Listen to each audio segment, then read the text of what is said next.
Bonjour les amis, Marc Maillot encore avec vous pour lire un passage tiré de l'évangile selon Luc au chapitre 4 à partir du verset 16 jusqu'au verset 20.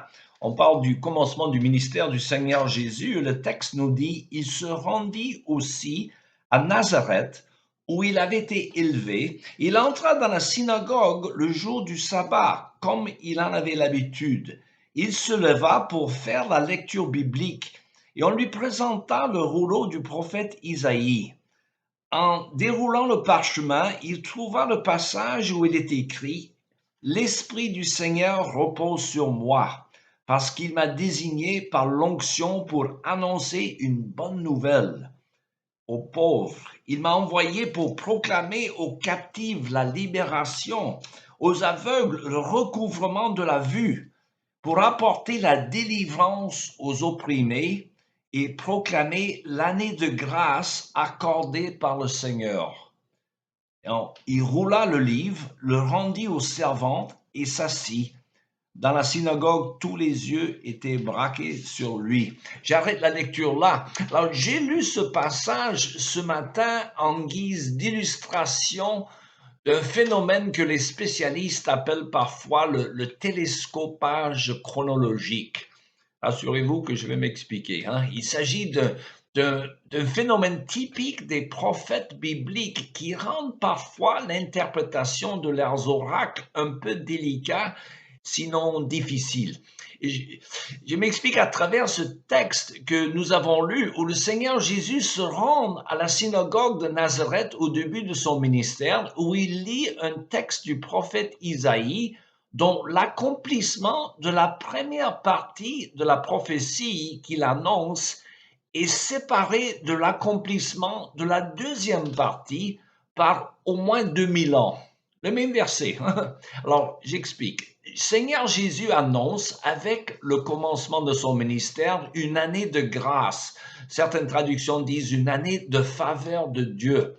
Période dans laquelle nous sommes depuis plus de 2000 ans déjà, où les gens ont encore l'occasion de se repentir et d'accepter Jésus-Christ comme leur sauveur personnel. Alors, autrefois, les documents officiels aux États-Unis, par exemple, commençaient avec la date et on lisait l'année de grâce 1660 ou l'année de grâce 1885 ou quelque chose. C'était une période où l'héritage chrétien était encore fort. Ainsi, nous sommes à l'année de grâce maintenant, 2021, 22 plutôt, même si peu en parlent ainsi. Mais c'est très significatif que Jésus a arrêté la lecture de ce texte au milieu du verset et il n'a pas lu la dernière partie du verset d'Isaïe 61 qui annonce, après l'année de grâce, un jour de rétribution de notre Dieu.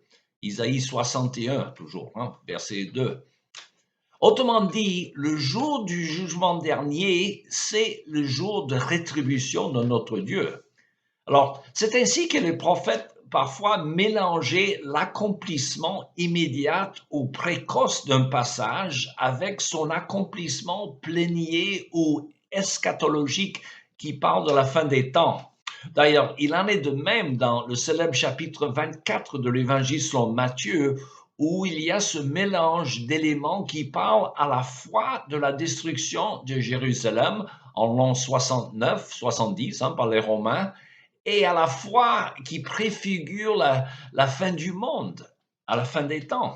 Et c'est mélangé dans le même passage. Alors, donc, pour comprendre ce télescopage chronologique, imaginez que vous regardez de loin une chaîne de montagnes. Alors, c'est facile pour ceux d'entre vous qui vivent dans une région montagneuse ici en Floride. Le point le plus haut de tout l'État est à peine à 100 mètres au-dessus du niveau de la mer. Mais vous voyez donc dans la distance deux sommets de montagne qui semblent être l'un à côté de l'autre. Alors, du point de vue de l'observateur, ils ont l'air d'être tout proches l'un de l'autre, alors qu'en fait, ils sont séparés parfois d'une vallée de plusieurs dizaines de kilomètres.